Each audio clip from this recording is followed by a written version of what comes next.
Cover Today are the only over 50s life insurer with no waiting period and no annoying trips to the doctors either. Plus, you get your choice of a £125 gift card. Now I'm with Cover Today, I can get on with something much more interesting. To find out more about Cover Today, call our friendly UK team on 0800 380 0060 or visit covertoday.co.uk.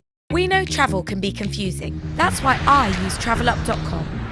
Once booked, you can change, cancel, and get refunds, all online with just a few clicks. And while you're away, TravelUp has you covered. Get your gate number directly to your phone. And get this, TravelUp will even automatically process your compensation claims if your flight has been delayed or disrupted. Book now on travelup.com or call 0207 580 5000. TravelUp. Flights, hotels, holidays.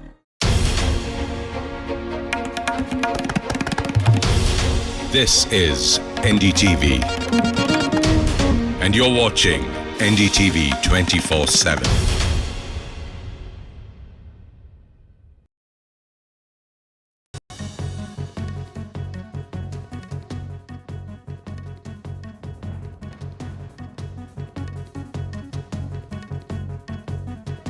Watching NDTV, The World Report. We will get you the very latest in regard to our top story is Pakistan's Prime Minister, who has met with the Iranian Supreme Leader Khamenei in Tehran and has said that his government is committed to further deepening strategic cooperation with Iran. Now, Pakistan has been scrambling to salvage its image in the wake of India's Operation Sindoor, which had exposed Islamabad's deep ties to terrorism. Islamabad has been desperate in its efforts to save its face by trying for support here. During his visit, now the Prime Minister of Pakistan has also expressed his willingness to hold peace talks with India. To know more on this, let's just also go across to my colleague Vishal, who's joining us. But before that, let's listen into Prime Minister Modi, who's gone on to talk about the only dialogue that India could ever have with Pakistan is in connection with terrorism or in connection with POK. अगर पाकिस्तान से बात होगी तो terrorism पर ही होगी। अगर पाकिस्तान से बात होगी तो पाक ऑक्युपाइड कश्मीर पीओके उस पर ही होगी। Vishal joining us. Vishal, of course, it is Pakistan's Prime Minister showing his willingness to talk about terrorism, to talk about Kashmir, to talk about the water situation, talk about the Indus Water Treaty. But, India's stand is very, very clear, and it's been said time and again by Prime Minister Modi as well as others in the central government that the only conversation that India is open to would only be on the lines of terrorism or as far as, Pakistan occupied Kashmir is concerned, POK, and no other conversation can ever take place. Yeah, that has been pretty much specified and clarified by the PM Narendra Modi time and again, as you mentioned, that India will only speak with Pak when it comes to POK, Kashmir, and its terror-related, encouragement that it has been doing for the past few decades, and there will be no other engagements with Pakistan, is what India has been repeatedly saying. And this goes to show that Pakistan is desperate for support on the international stage. PM of Pakistan, Shehbaz Sharif, is on a 4-nation tour as we speak. He has already met the Turkish President. He met the Supreme Leader of Iran, Ayatollah Khomeini. Then he also met the Iranian President. And he spoke about a plethora of topics. Both the leaders spoke about many things. And he also spoke about India-Pakistan conflict and said that Pakistan is ready for peace talks. But it's all sort of hypocrisy because all of us know, it's well known that Pakistan has been exposed on the international stage by India through its Operation Sindoor. And time and again, there have been many terror-related incidents that have originated from Pakistani soil. So the talk about peace talks really does not have any ground.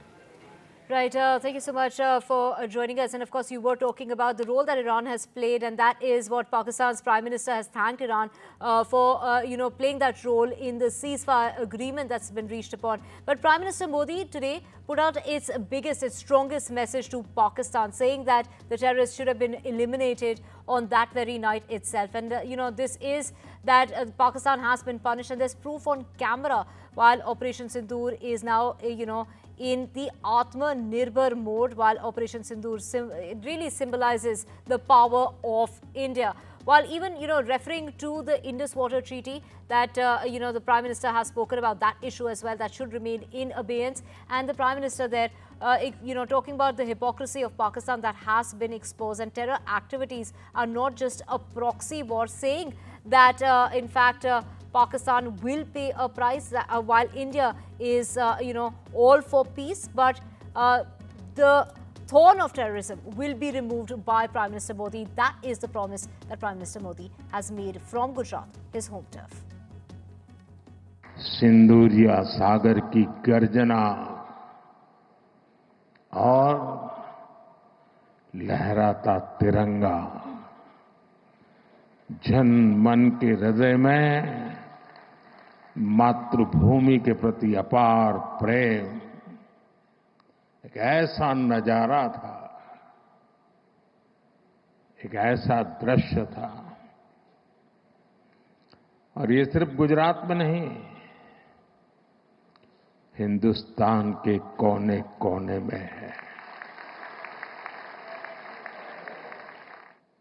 शरीर कितना ही स्वस्थ क्यों न हो, लेकिन अगर एक कांटा चुभता है तो पूरा शरीर परेशान रहता है। अब हमने तय कर लिया है, उस कांटे को निकाल के रहेंगे। In other news, nearly 50 people, including 4 children, have been injured after a car that rammed into the fans celebrating Liverpool's Premier League trophy parade. This is a parade that took place on Monday evening. A total of 20 people were treated for injuries at the scene, while a further number of 27 were taken to a hospital. Now, a 53-year-old man from the Liverpool area has been arrested in relation to this incident. The Prime Minister of the United Kingdom has also said the scenes in Liverpool were appalling and added that his thoughts were with the victims. Let's listen in to what the police in the United Kingdom had to say. What I can tell you is that we believe this to be an isolated incident, and we are not currently looking for anyone else in relation to it. The incident is not being treated as terrorism. We would ask that people refrain from sharing distressing footage from the incident online, and please share any information directly with our investigation team. 4 children were injured in this incident. A total of 27 people were taken to hospital. 50 or so were injured in some way, without them all requiring hospital treatment. And we understand that 1 child and 1 adult out of those injured are seriously injured. Police did move fairly quickly after the incident to say that the man that they had arrested was a 53-year-old white British man, and that's thought to be partly because of some of the speculation that was swirling online about the possible identity of the driver of this vehicle that ploughed into the large crowds of people that were still celebrating Liverpool's Premier League win. Officials in the city of Liverpool believe that around 1 million people had been out on the streets celebrating Liverpool's Premier League win. Very, very busy streets indeed. Some people starting to make their way home as this incident unfolded. Police still urging people not to speculate about the exact circumstances behind the incident. The 53-year-old man remains in custody. It was an episode that the Prime Minister Keir Starmer called appalling when it unfolded on Monday, and again he thanked police and emergency services for the work that they had been carrying out. But as I say, 27 people in total taken to hospital, no fatalities recorded, which many will view as incredibly lucky given the speed at which this vehicle was clearly travelling. Ollie Barrett, NDTV, London. A mass shooting was reported at the Fairmount Park in the United States and Philadelphia area on Monday night, where 2 people were killed and at least 8 others have been wounded. According to the police, at least 2 of the shooting victims are believed to be juveniles. The incident happened around 10:30 at night. This was on the Lemon Hill Drive at it's a very popular drive area where local media reported has gone on to say that the age of the victims who died in the mass shootout is not known yet. It is also not known if anyone was taken into custody by the authorities, but the Philadelphia police are investigating the matter. According to the Ukrainian military, more than 200 of the country's prisoners of war have died in Russian captivity since Moscow launched its full-scale invasion over 3 years ago. One of them was, in fact, a man who has been captured by the Russian army in Mariupol in 2022, together with thousands of other Ukrainian soldiers. In August of 2022, his family received a letter from him in which he wrote that I'm alive and well and everything will be all right. З полону нам прийшов лист, написаний його рукою. Є лист, до речі, покажу. Є лист. І також ті самі слова «все буде добре», «все добре», «я жив-здоровий». І ще з полону в нас є відео. Відео, де також звертається «я жив-здоров», хоч там подивитися на нього, цього не можна сказати, що він здоровий. І все. І все, що ми отримали, що ми побачили. Потім побачили лише труну. Now let's get to the fifth round of nuclear talks with the United States concluding over the weekend. Now Iran has declared that it is capable to revive and survive even if the negotiations fail. This is an option that is non-existent from Donald Trump's perspective. President Trump has repeatedly warned Tehran that should talks fail and a deal acceptable to Washington not be reached, the consequences will be dire as far as Iran is concerned. The US president has threatened a combination of crippling economic sanctions and bombings across Iran's strategic facilities in order to wipe out its nuclear ambitions forever.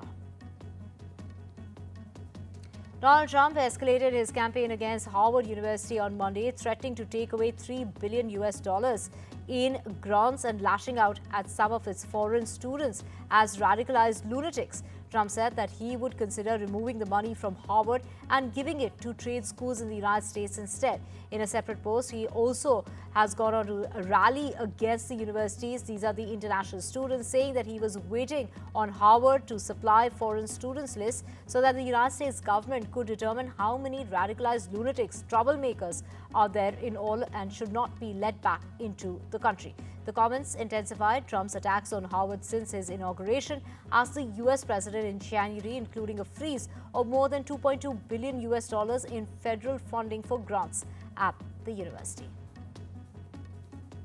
A Palestinian official said on Monday that Hamas has agreed for a proposal by the United States Special Representative Steve for a Gaza ceasefire, only for an Israeli official to deny that the proposal was Washington's, and adding to that no Israeli government would and has accepted it.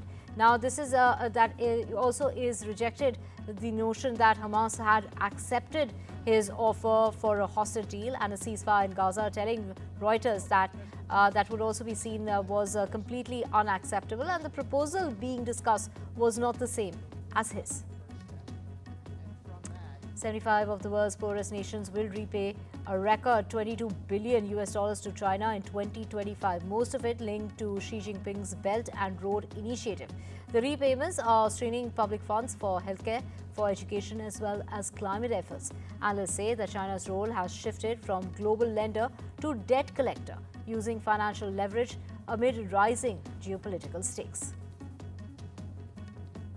In a very significant policy shift, India has resumed granting visas to Afghanistan citizens across multiple these are categories nearly 4 years after suspending all visa services following the Taliban's return to power in Afghanistan. This amid warming up of ties when it comes to Taliban. You have to note here that while no official public announcement has been made, a notification posted on the official visa portal has now confirmed the rollout of a new Afghan visa module in late April. The updated portal has listed categories including students, businesses, medical staff, as well as medical attendants, and their entry, as well as UN diplomat visas. The entry visas are now available to artists, cultural professionals, academics, and others invited to participate in cultural events hosted by recognized Indian institutions. French President Emmanuel Macron played down on Monday an incident in which his wife pushed him in the face as the couple arrived in Vietnam to begin a tour of the southeastern part of Asia. In the video that you see on your screen right now, Brigitte Macron appeared to shove her husband's face before he descended from the presidential plane late on Sunday, causing him to step back before he recovered and waved to the cameras on the tarmac. King Charles will deliver a significant speech in Canada's parliament later tonight, as is expected to offer his support in the country's dispute with US President Donald Trump. The King and Queen have received a very warm welcome when they arrived in Ottawa on the royal couple's first trip to Canada since the start of their reign. Now, soon after arriving, the King, who is Canada's head of state, held a meeting with the Prime Minister, Mark Carney, recently elected, on a wave of anti-Trump public sentiments. Now, in what is being seen as a move by the interim government in Bangladesh to clamp down on the dissent by the government employees, protests have been erupting in Bangladesh, adding to the problems of the government of Muhammad Yunus. This is the interim government in Bangladesh.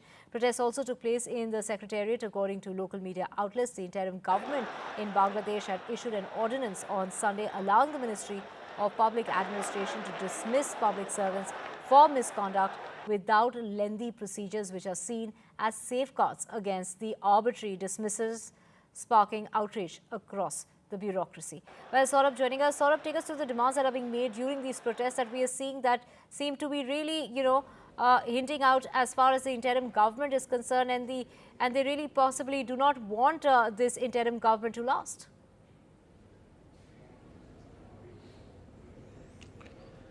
Well, these are specific demands on specific issues, but these are, of course, adding to the problems of the interim government. Now, the interim government has been facing criticism, and that's something that they've responded to as well. But many are seeing this move by the interim government to allow the ministry to actually, terminate people for misconduct without the lengthy procedure that's there. Is being seen as an effort by this government in the interim government in Bangladesh, which is led by Muhammad Yunus, to try and clamp down on those who show dissent. And that's why you see these protests taking place now.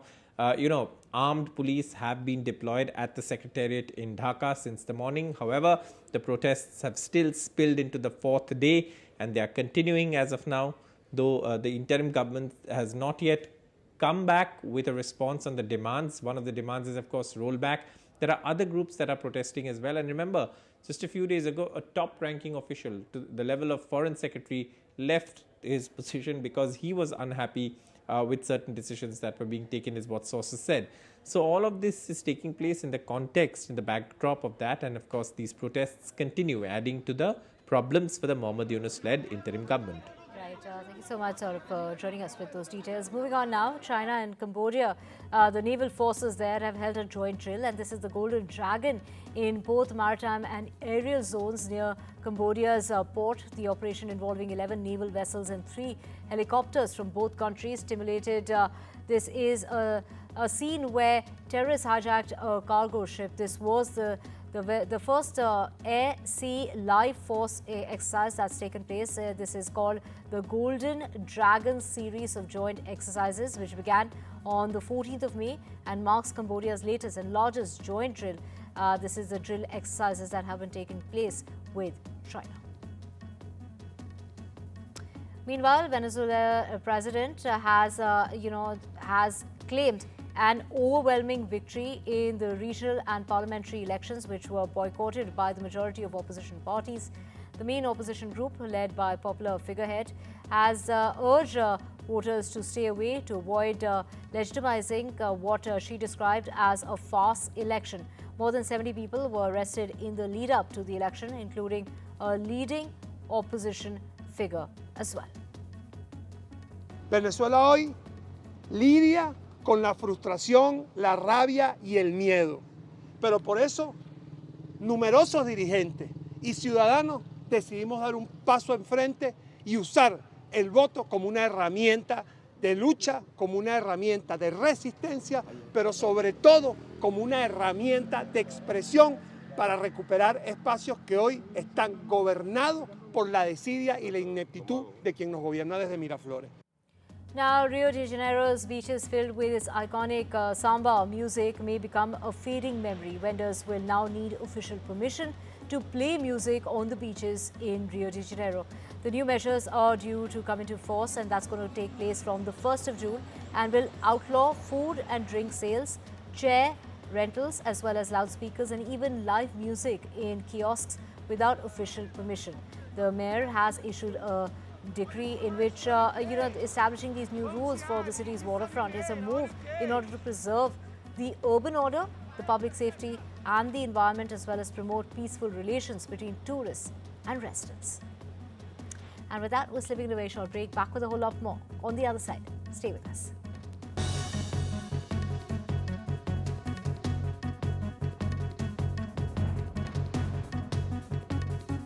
The law of life is that your mind should be at rest while your body is engaged in action. This knowledge was born in the Himalayas. It was born in the forests and jungles.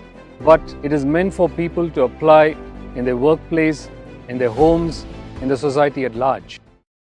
For such gentle souls, working donkeys in the Middle East lead terribly hard lives. For such trusting animals, donkeys are too often abused and exploited.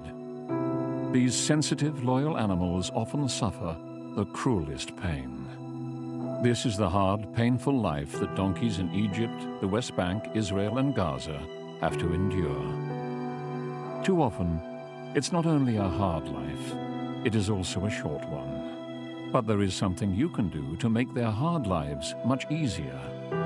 Please call Safe Haven for Donkeys on 0800 144 5802 or go online and give a life-saving gift of just £2 a month. Safe Haven for Donkeys is dedicated to transforming lives in the region. Your gift means our mobile vet clinics can provide emergency treatment for injured donkeys. We heal wounds and ensure donkeys aren't suffering. We also work with local communities, helping them to look after and cherish their donkeys.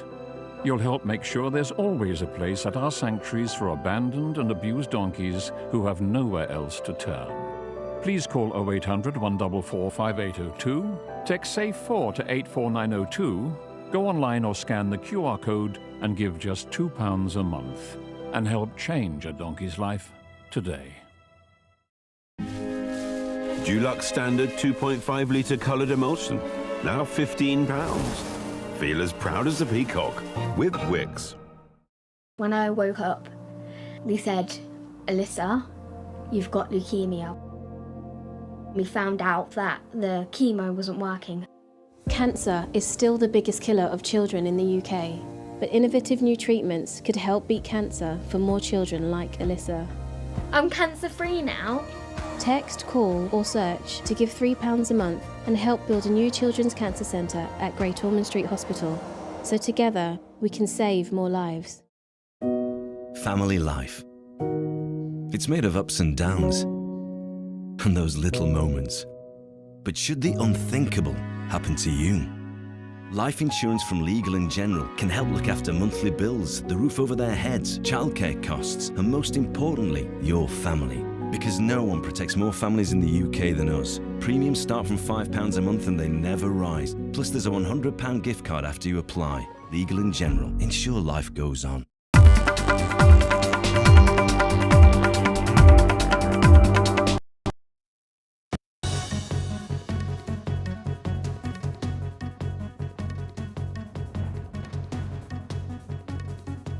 Welcome back. You're watching The World Report on NDTV. Let's get you the latest when it comes to Russian President Vladimir Putin, who's called for the US tech giants like Microsoft and Zoom to be throttled in Russia, accusing them of acting against national interests.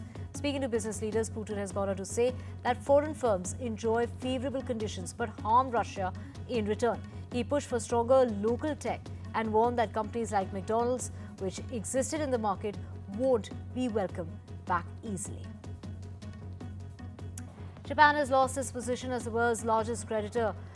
This is the creditor nation for the first time in 34 years, falling behind Germany even as its net external assets hit a record high in 2024. Japan's net external assets have reached over 533 trillion yen last year, rising about 13% from the previous year based on government data.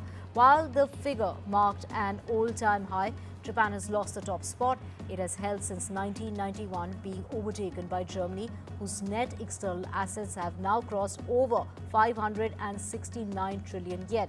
China remained in third place with the net assets of 516 trillion yen, and that is according to the latest reports.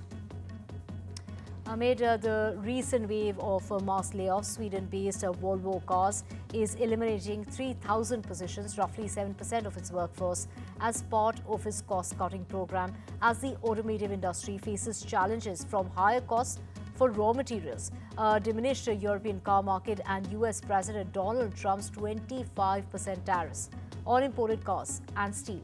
A move to revive investor confidence, the layoffs come after the Sweden-based company reported a sharp drop in earnings in the first quarter of 2025. Human resources research and development, R&D, and communication departments are likely to be affected the most. Walmart is facing backlash after it fired nearly 1,500 employees, sparking online outrage from supporters. These are MAGA supporters. Now, critics falsely accuse the company of replacing American workers with H-1B visas. These are the holders of those visas, specifically targeting Indian origin CTO Suresh Kumar. However, the cuts were reportedly part of a larger restructuring, not outsourcing. The roles affected include advertising and e-commerce, not tech jobs typically tied to H-1B visas. Southwest Airlines has said that it will charge $35 for one checked-in bag and $45 for the second, except for certain elite customers, bringing an end to the airline's free luggage policy. The move formalizes Southwest's March announcement when the airlines had gone on to say that it would end its bags fly free policy by charging some customers as it looked for ways to shore up earnings. Portugal icon Cristiano Ronaldo has signaled that he would leave Al Nassr after declaring that a chapter is over hours after the Saudi Pro League finished.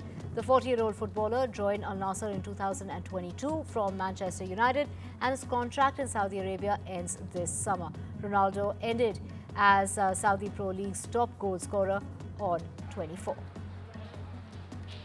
At the American music industry's biggest night, we're talking about the American Music Awards. Singer Billie Eilish dominated the awards, landing the top honor, Artist of the Year, beating Taylor Swift, as well as others in the same category. I love you all so much. I wish I could be there tonight. And with that, it's a wrap on this edition. Thank you so much for watching the NDTV World Report.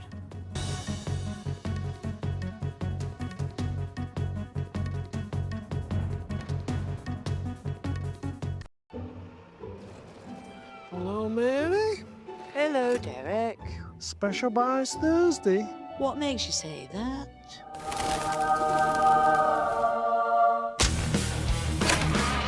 Aldi Special Buys. New amazing items every Thursday and Sunday. Who knows what's in store? Just sorted my guaranteed over 50 plan with Sun Life. There's even a cash payout. Nice one. It's given me the confidence to look after myself. I've started learning jiu-jitsu. Come on. Do you need a doctor? Oh, no. With Sun Life, there's no medical questions. Search Sun Life Plan today and get a free gift card. जब मेहमान नवाजी में कोई कसर बाकी ना हो, तब जान लो घर में आज दावत है. Dawat. Bring out your finest. 2003 is when Munna Bhai MBBS happens to you. Right. Dr. Asthana. And then in 2009 is when you become Virus in Three Idiots. And then you make a directorial venture through Mehta Boys. Right. It has been quite a journey. Yes. But these two characters were particularly those which are seen as iconic. Would you say that they reshaped your entire, acting career? You're absolutely right. People identify me with these two characters. I have had a learning curve through a lot of other characters too, but yes, there's no denial that these two, and if I might be allowed to put in one more, was Khosla Ghosla Khurana. Because, and you're from Delhi, right? And I was cast for that role and I was very hesitant. I went to Delhi to do some research on the character and I met a young actor over there, not young, young in my eyes, who said, you know, I'm a little upset with you. I said, why? He said, I auditioned for this role. And of course, you didn't get it. So, but why are you upset with me?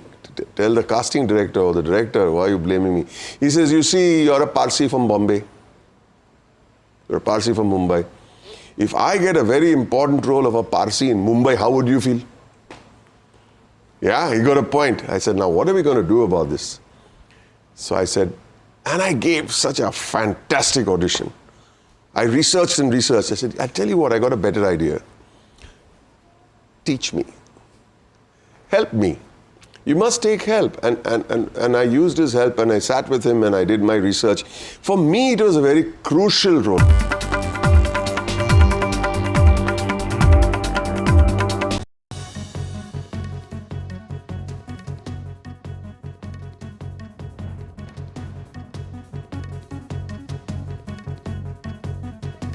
Watching NDTV, The World Report. We will get you the very latest in regard to our top story is Pakistan's Prime Minister who has met with the Iranian Supreme Leader Khamenei in Tehran and has said that his government is committed to further deepening strategic cooperation with Iran. Now, Pakistan has been scrambling to salvage its image in the wake of India's Operation Sindoor, which had exposed Islamabad's deep ties to terrorism.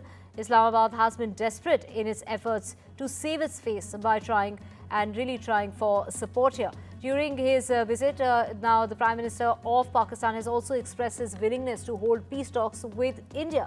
To know more on this, let's just also go across to my colleague Vishal, who's joining us. But before that, let's listen into Prime Minister Modi, who's gone on to talk about the only dialogue that India could ever have with Pakistan is in connection with terrorism or in connection with POK. अगर पाकिस्तान से बात होगी तो terrorism पर ही होगी। अगर पाकिस्तान से बात होगी तो पाक ऑक्युपाइड कश्मीर पीओके उस पर ही होगी। Vishal joining us. Vishal, of course, it is Pakistan's Prime Minister showing his willingness to talk about terrorism, to talk about Kashmir, to talk about the water situation, talk about the Indus Water Treaty. But, India's stand is very, very clear, and it's been said time and again by Prime Minister Modi as well as others in the central government that the only conversation that India is open to would only be on the lines of terrorism or as far as, Pakistan-occupied Kashmir is concerned, POK, and no other conversation can ever take place. Yeah, that has been pretty much specified and clarified by the PM Narendra Modi time and again, as you mentioned, that India will only speak with Pak when it comes to POK, Kashmir and its terror-related encouragement that it has been doing for the past few decades. And there will be no other engagements with Pakistan, is what India has been repeatedly saying. And this goes to show that Pakistan is desperate for support on the international stage. PM of Pakistan, Shehbaz Sharif, is on a 4-nation tour as we speak. He has already met the Turkish President. He met the Supreme Leader of Iran, Ayatollah Khomeini. Then he also met the Iranian President. And he spoke about a plethora of topics. Both the leaders spoke about many things. And he also spoke about India-Pakistan conflict and said that Pakistan is ready for peace talks. But it's all sort of hypocrisy because all of us know, it's well known that Pakistan has been exposed on the international stage by India through its Operation Sindoor. And time and again, there have been many terror-related incidents that have originated from Pakistani soil. So the talk about peace talks really does not have any ground. Right. Thank you so much for joining us. And of course, you were talking about the role that Iran has played, and that is what Pakistan's Prime Minister has thanked Iran for, playing that role in the ceasefire agreement that's been reached upon. But Prime Minister Modi today put out its biggest, its strongest message to Pakistan, saying that the terrorists should have been eliminated on that very night itself. And, this is that Pakistan has been punished, and there's proof on camera while Operation Sindoor is now, in the Atma-Nirbhar mode, while Operation Sindoor really symbolizes the power of India. While even, referring to the Indus Water Treaty that, the Prime Minister has spoken about that issue as well, that should remain in abeyance. And the Prime Minister there, talking about the hypocrisy of Pakistan that has been exposed, and terror activities are not just a proxy war, saying